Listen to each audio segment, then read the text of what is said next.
Welcome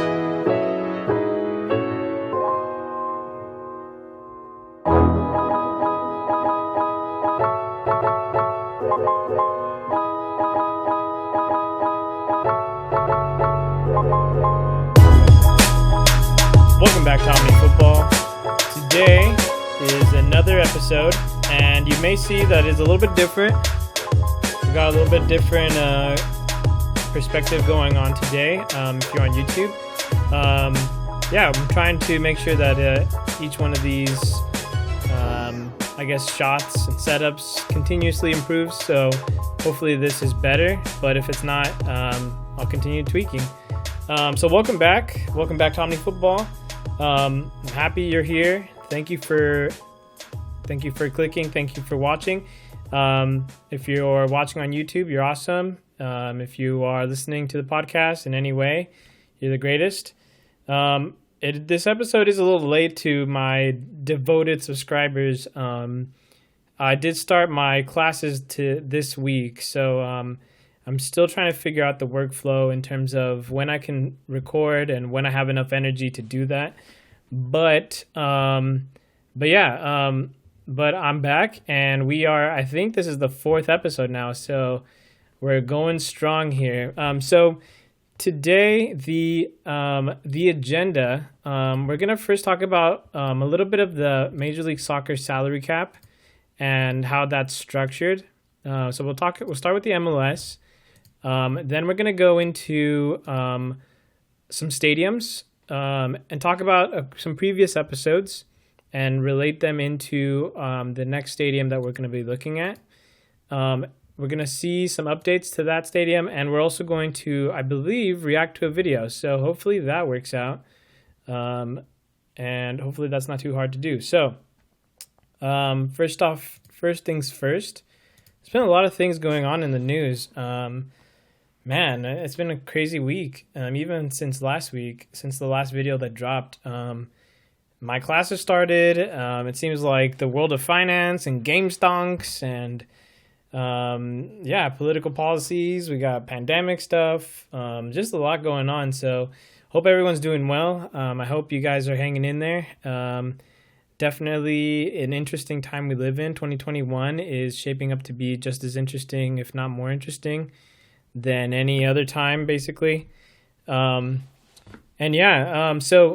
starting off the podcast, we're going to talk a little bit about the MLS, Major League Soccer, and it looks like the MLS is going to start. And I should have brought this up before, but I didn't because I never remember all the things. But so the MLS in 2021 is scheduled to start on April 3rd, Saturday, April 3rd, 2021. That is supposed to be the first game of the season.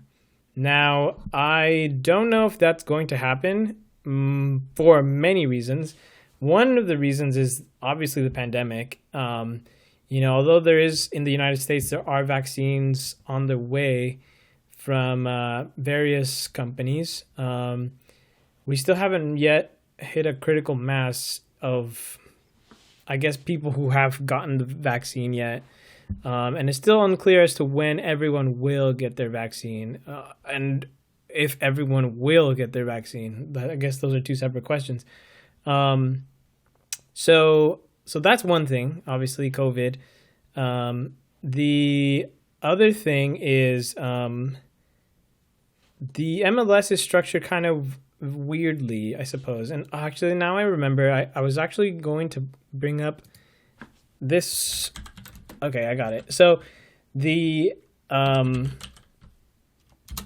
MLS, like I had previously mentioned, is like its own entity, right? Where in Europe, for example, let's say Liverpool Football Club owns the club Liverpool, and they play in the English League.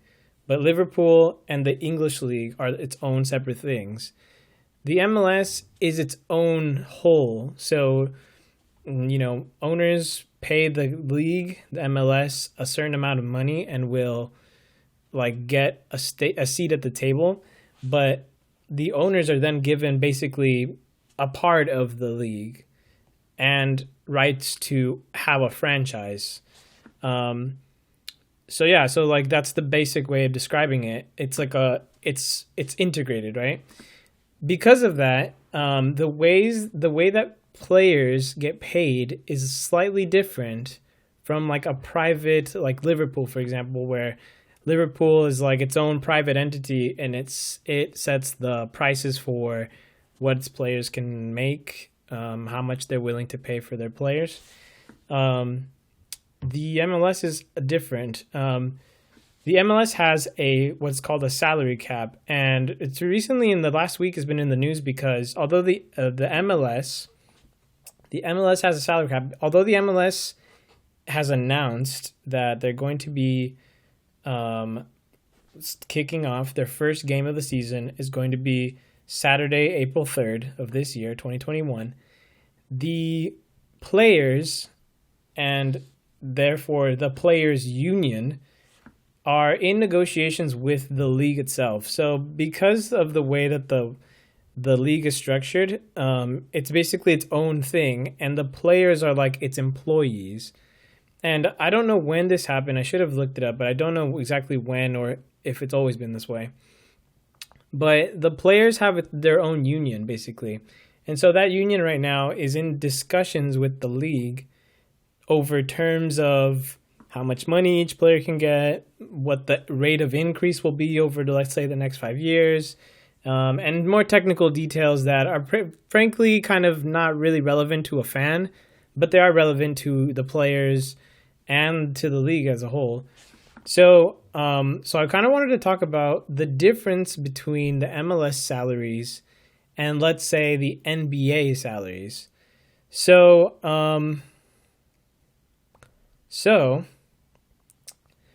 the MLS per team has a salary cap, according to the information I found, has a salary cap of $4.24 million per team.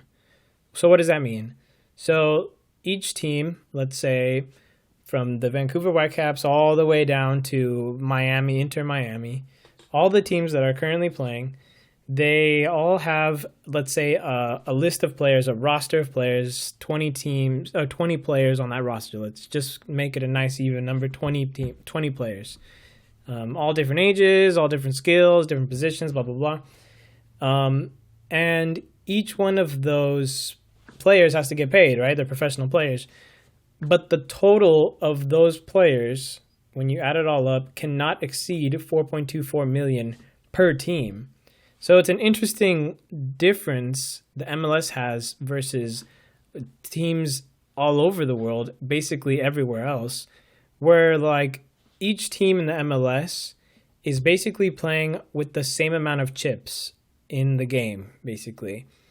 So no matter who like owns the franchises of the teams, they all start at the same basic level, $4.24 million per team for them to pay their players per year. So that's the basis of the MLS. It's both a good thing and a bad thing. It's good because it means that the league and the franchises can forecast how much they're going to be spending in wages for their players.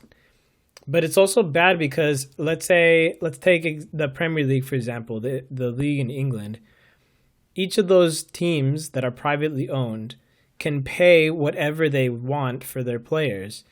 And because of that, their caps, or the willingness to pay for their players, is way higher, way higher than even the basic salary cap of the MLS. So MLS is $4.24 million.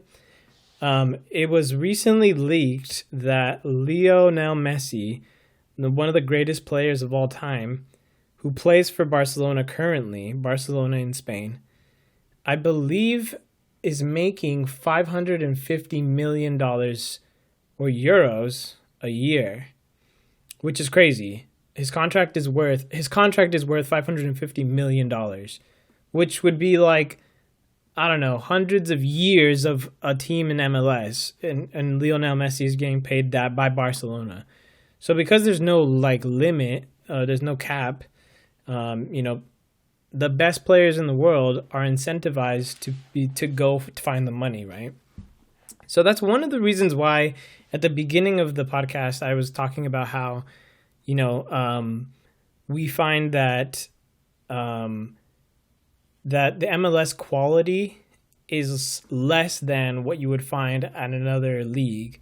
And that's partly to do with that. It's definitely a financial reason. There's definitely a financial correlation between the top talent in the world and where they go, right? Because, you know, if you're good at something, never do it for free. So definitely it's an incentive to do that, to go to where the money is.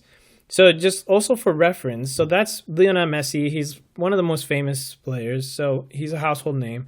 And he's also one of the best paid players, and also one of the best players. So it's correlated. It's all kind of together.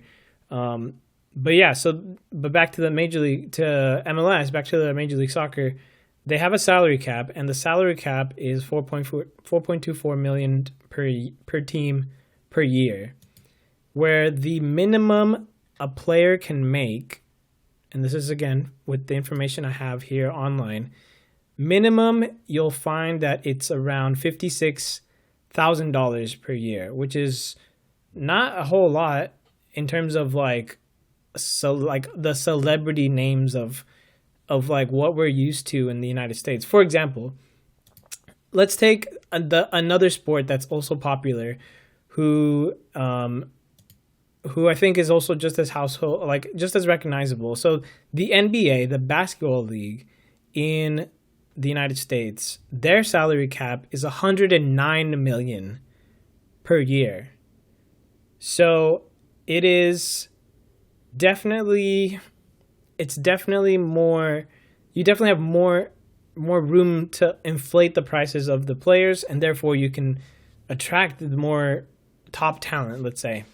Whereas the MLS has to confine themselves due to their fiscal policy, their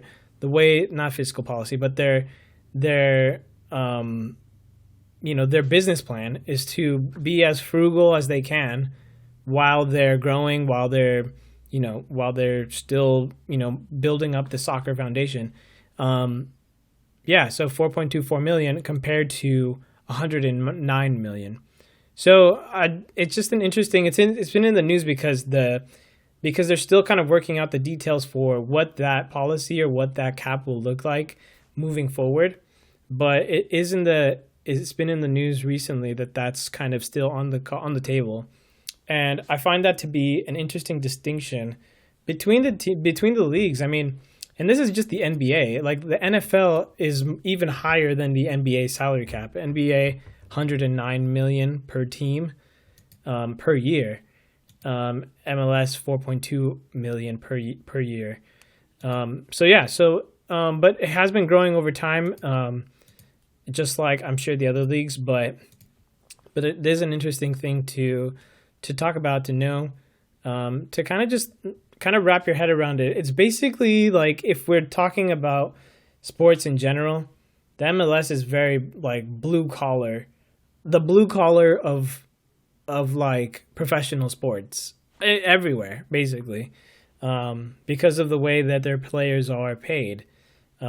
It's still an incentive to go play soccer, professional soccer, for many United States people and abroad. Definitely, it's nothing. It's definitely good money if you're starting there and you're moving up, but it's not like stratospheric money compared to like other leagues around the world. So recently in the last episode, I said that this podcast would be called Road to World Cup 2026. There is a World Cup before 2026. It's next year, 2021, and it's going to be in a country called Qatar. Now, I'm not going into Qatar right now. I'm not going into the World Cup tomorrow, or the World Cup next year, I should say. But there is a World Cup next year. Now, the road to World Cup kind of stemmed from an idea. I was kind of in my free time during the day, during the week. I was on Google Maps, and I was curious because I've been like just really into the MLS recently. I was curious to see like where these stadiums and where each of the teams are actually physically located on Google Maps. And so I like in my spare time, I would go to like Vancouver on Google Maps. I'd go to Seattle and Portland. It's probably the pandemic. I'm probably just bored. I wish I could go to anywhere basically. But yeah, so I've been doing that. And so what my plan is, unless there's something really relevant, that I want to talk about, like the MLS salary cap, I'm basically going to go what I would describe as like the MLS road trip. And if you have the photo and I'll put it up right now, but if you have the photo, basically I'm starting from the top left where Vancouver is. I'm going to go down south. And then when I hit the Galaxy, I'm going to go up to Real Salt Lake, over east. And then we're going to hit the mid teams. And then we're going to go down to Inter Miami. And then up and finish up in the northeast. So I don't know if that makes sense. It makes sense to me. I just described it the way I would describe it. But yeah, so basically, like if you were going to take a road trip through the entire MLS, this is how I would start it. And this is probably how I would do it. And we're just going to go down that way because I think each one of these teams has something interesting to talk about. And so that's just kind of where I want to do. So I'm going to take a quick little break here. I'll be right back.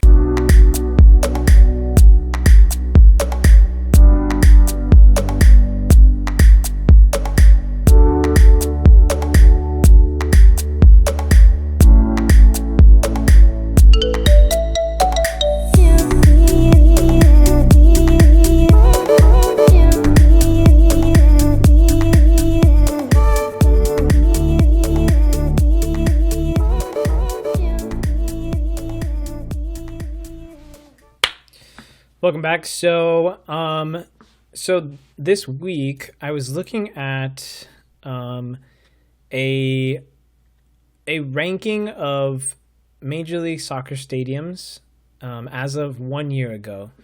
Mostly probably because there hasn't been anything happening in the last year in terms of soccer, and people haven't been there, so it kind of hasn't been updated. But this one's by a website called Fansided or MLS Multiplex. And so the three stadiums that we've gone through already on our MLS road trip has been the Vancouver Whitecaps, the Seattle Sounders in Seattle, Vancouver, and we're going to also explore Providence Park in Portland. So they describe the Vancouver Whitecaps Stadium as being 19th place out of 30. And it seems a little harsh to me because I think that the BC Place, we talked about it. Although Vancouver hasn't been that great of a team, I think BC Place is really nice compared to some of the other stadiums some of them are not very nice, to be honest. Some of them are better than others. BC Place is actually, I think, would be trending towards the upper end of that, or at least average. And then they also put Seattle Sounders Stadium, CenturyLink, or Lumen Field as it is now, at 15th out of 30, which I think is also a little harsh considering some of the ones that are in the top 15 that I wouldn't agree with. But it caught my interest because the next stop in our road trip is Portland.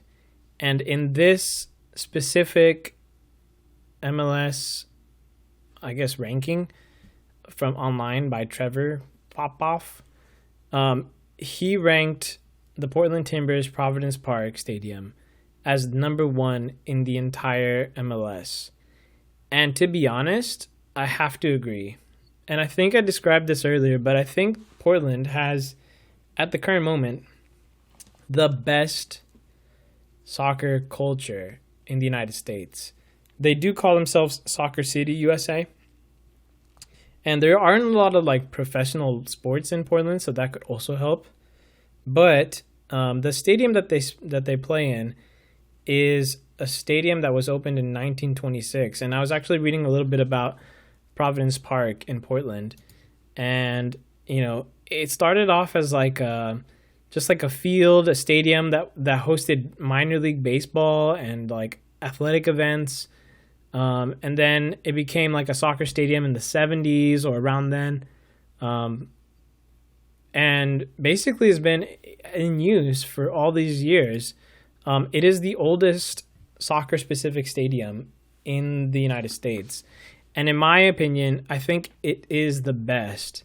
Not because of its design. I think other stadiums, newer stadiums, have a better design. But I think that the character of the stadium, I think the quirks, the uniqueness, and also the supporters. I think the supporters really make a stadium. You could have the nicest structure in the world, but if no one wants to come watch you play, or no one comes out excited, then it's kind of whatever. You know what I mean? That's why people get bored at museums. They're beautiful places, but unless you're appreciating the art of something, it's not always going to be super exciting. So I just wanted to show you a quick little video that I saw here on YouTube of the upgrades to Providence Park.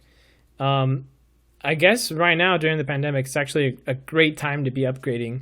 But if you see here, there's like a stadium or side of the stadium that has like an overhang that's taller than the rest of the stadium.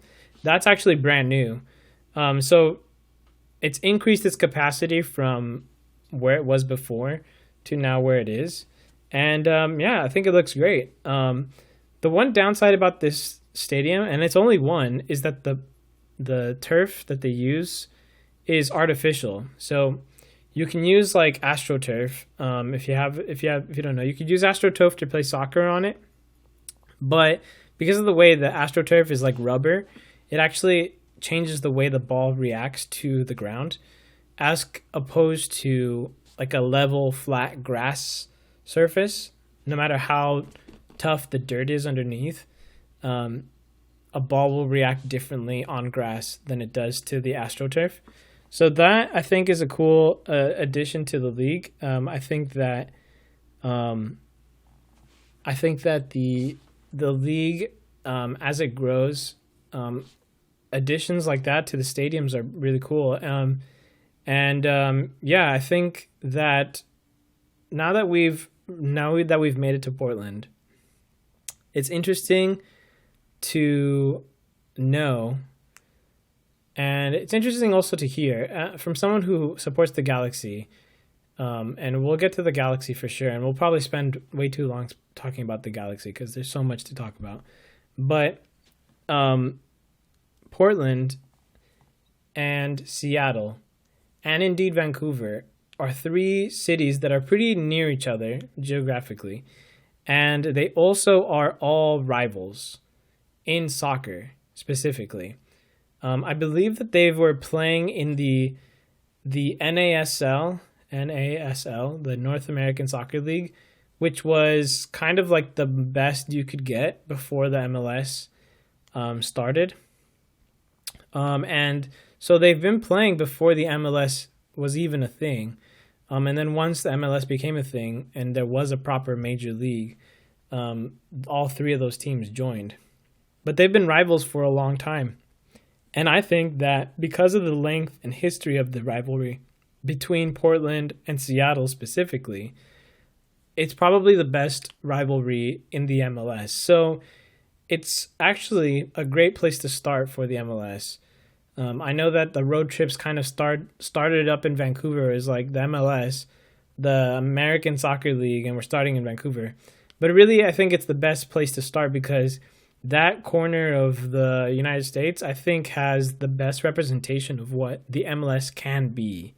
And right now, we're going to go ahead and watch one of the videos that I think best exemplifies this, and I will go ahead and give my commentary while we're watching it.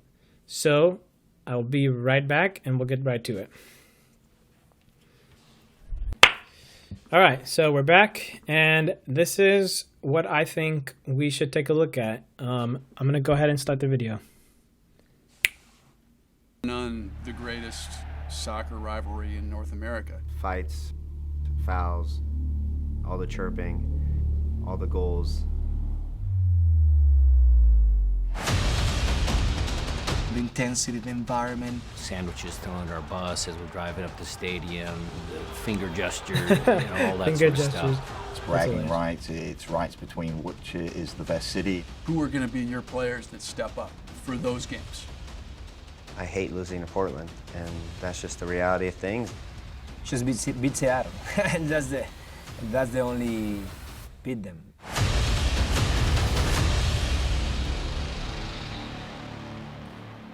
Timbers and Sounders. So Portland and Seattle. I would say in the history of Seattle, it's kind of counterculture.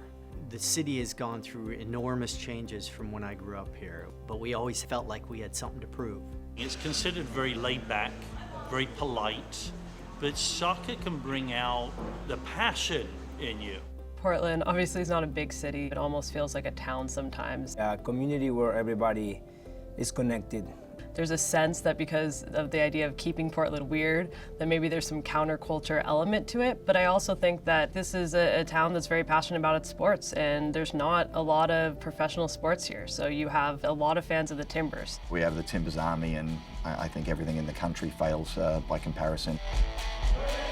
The fans, just as much as the players, hate losing to Portland. We hate them, they hate us, and we like it that way. It's a battle in the field, and there's a battle in the stands and in the stadiums. We're at a state in the league where there's a lot of rivalries brewing, but the Timbers Sounders has one thing that nothing else has. It's history. So this is what I was talking about. The length of the rivalry between Portland It started and in the Seattle. 70s. The Before Timbers faced the Major League Sounders here Soccer. in Portland back in 1975 in the quarterfinals of the NASL playoffs. 30,000 plus here at Multnomah Stadium tonight to see the Sounders play the Portland Timbers. Tony Betts scored on the header in extra time to send the Timbers on. Chips it across in front, there's the shot! It's not one of those rivalries you see with LAFC or LA Galaxy where this is a 2-year-old rivalry. As I was a kid, we'd go to the games, we're like, yeah, we gotta beat Portland, we gotta be the best in the Northwest. And it was the same thing with Vancouver up north. We're 3 different cities, 2 different countries that have similarities, but we definitely have a pretty deep rivalry. The Cascadia Cup, which is owned by the fans and supporters, is the trophy we fight for when we play between Portland, Vancouver, and Seattle. Yeah, sometimes It's just kind of a forget pride about trophy. Vancouver, but they're a proud franchise. It's not They've actually had like good a teams throughout the years. competitive I'm gonna say trophy. that It's Vancouver it's is a pride king of trophy, I think. Cascadia. If we're going by Cascadia Cups, Vancouver's definitely leading that. There's other rivalries. I think that the trophies the throughout way league, that I those get it, but three we bring the Cascadia Cup up here. cities It's are just a rivals is fierce just really based on rivalry up and down geographic the I-5 corridor. proximity, you know? The closer you are to each other, the more likely you are to switch supporters and for your supporters to see each other more often. And when you start to look at the personalities involved as far as who are the villains and who are the heroes, that gives the rivalry even more intensity. I just don't like Clint Dempsey. Dempsey has been given a red card as well, has he? Chara, always competing and fighting and getting little kicks in. Ozzie Alonso was more a villain for me. Will Johnson, just the way he played, it seemed dirty. Roger Levesque. Roger Levesque's got to be Roger Levesque. Yeah, Roger Levesque. Going back to the goals he scored here, but particularly that 2009 US Open Cup game where he scores 48 seconds in. He made a great run into the near post, beat the goalkeeper, and Nate Jakwa comes and he chops him down in Timber Stadium. One of my fondest moments. It's the most iconic image for Seattle Sounders fans, and it was on their pitch. So that's what made it even sweeter. The Roger Levesque celebration, I think that's something I won't speak about. But after that, interestingly, it's not players. Caleb Porter, the coach that whines constantly with the most punchable face in the history of the MLS. I think it really annoyed us that he's the coach that got him the MLS Cup.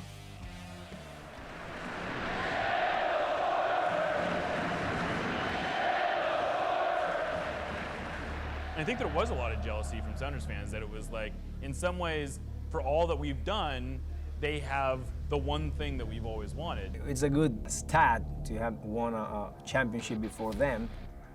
MLS Cup 2015. This was Portland's first ever championship. Big time. Still the only club in Cascadia to win MLS Cup where we actually scored a goal. Okay, I'm going to pause it there. That was the second goal of the MLS Cup there that Portland was playing. Portland was playing against Columbus Crew in the MLS final, the MLS Cup. And it's hilarious because that first goal was by Diego Valeri, which is one of Portland's best players in their MLS history, probably their best player of all time. He got the first goal. Now, the second goal is the important goal because the second goal would eventually be the winning goal because Columbus would score one more goal or score a goal to make it 2-1 in that final. But Columbus didn't have enough to tie the game, and so they ended up losing 2-1.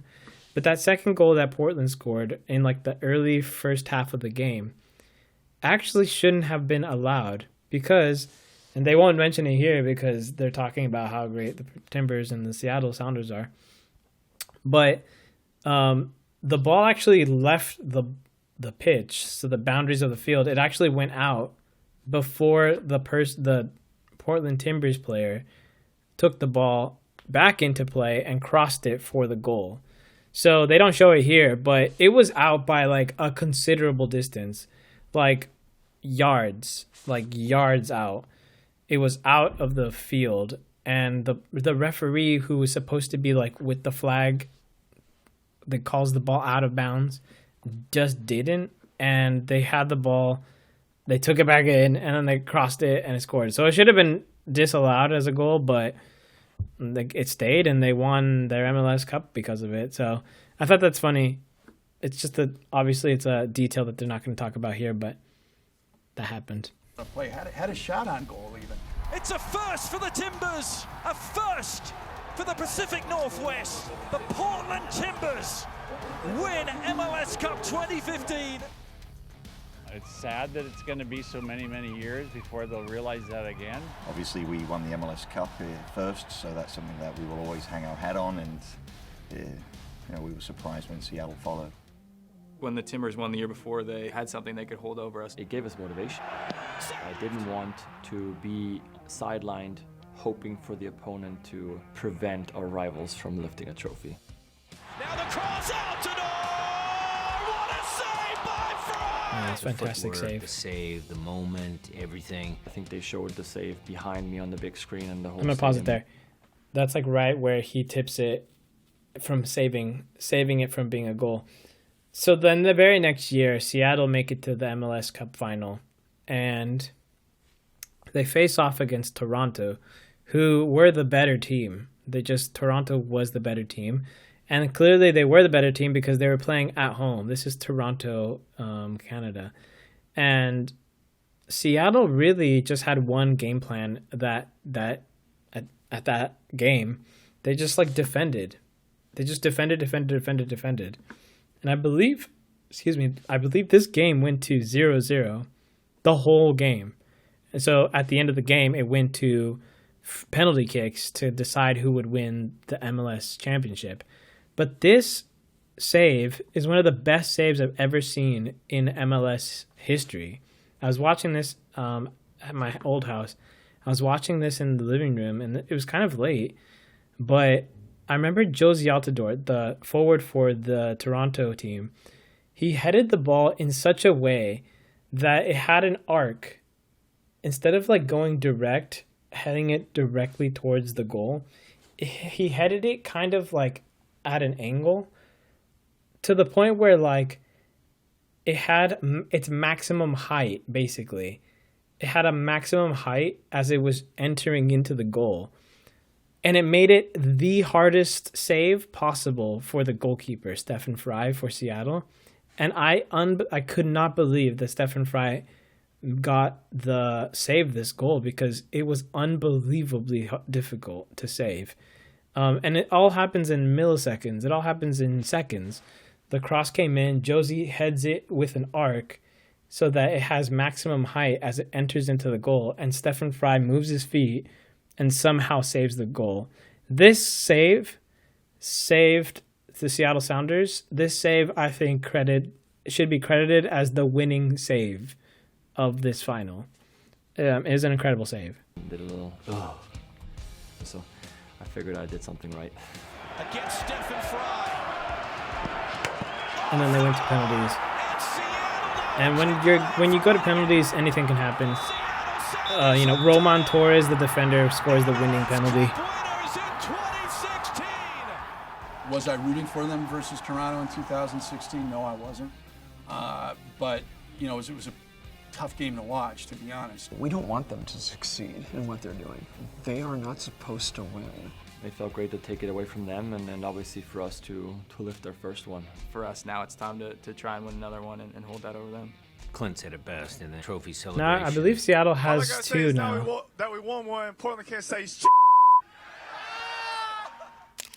My favorite moments probably are the ones that we eliminated them in playoff. A win for your team is always going to be. So I'm gonna really pause it special. there after Rivalry speaks. But I agree with this statement for many reasons. I think that the most important games for a rivalry are the first encounters, right? So like of all time, like history wise, like the first encounters set the precedent. But I believe that the best rivalry games happen when there's something to lose or something to gain. During a regular season, you can play and it's just the normal stakes. But when you get to the end of the season, you're close to making it to the final, close to making it to the championship. All the season's work has been leading up to these moments. And you pull, let's say you get picked with your rival in like a playoff game. It's just so much more impactful because that means that, there's some real stakes in the win or lose of these games. And I think that this is probably the most important, up till now, the most important rivalry game that the Portland and Seattle has faced off in each other. A win against the team that you absolutely hate, it's just like 1,000 times better. 2018 playoff series with Seattle, it's something that I'd be surprised if they answered this question. Yeah, 2018 playoffs. Blanco! He's done it! Sebastian Blanco for Portland! The second leg of the 2018 series might be the best playoff game I've seen in Major League Soccer since 2011. It is not by accident that this team had Roger Levesque lead the players out.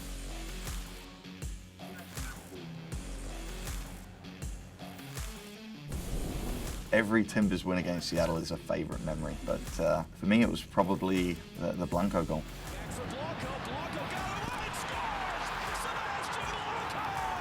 It was special. I can feel the silence in Now all the Portland's in stadium. white and Seattle's in their rave green. It just was. I do think Portland's green is nicer. It's like just a nicer green. We deserve That's a to nice win, goal. but Portland is a very Raul sneaky team. Ruidiaz is one of Seattle's strikers, and he's an excellent striker.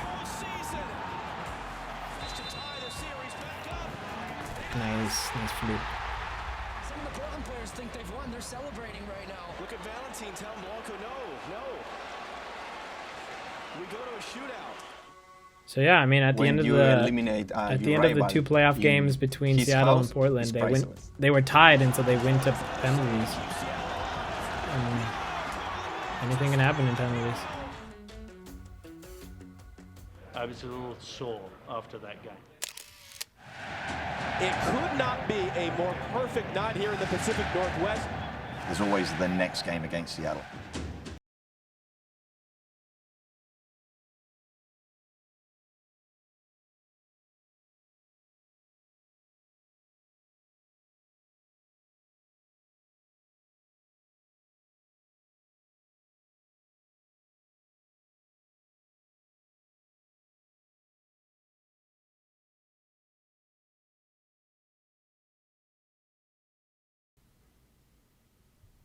So yeah, so I'm gonna go ahead and stop it there right after the Timbers goal. But yeah, so I think that the Seattle and Portland rivalry is a good one to start with in the podcast. And I hope you enjoy that video. There's more on the internet, obviously, and MLS has their own YouTube videos. But yeah, the greatest soccer rivalry in North America. It's probably up there. It's probably one of the greatest. And there's a bunch of them now sprouting out all over the country, and I'm gonna hope to go through them as we go through the podcast, and we make our way around the road trip of the MLS. So thank you for watching. Thank you for listening. Catch us on YouTube, Spotify, Instagram. We have a TikTok now. And yeah, I appreciate it. I hope you have a great week, and stay gold.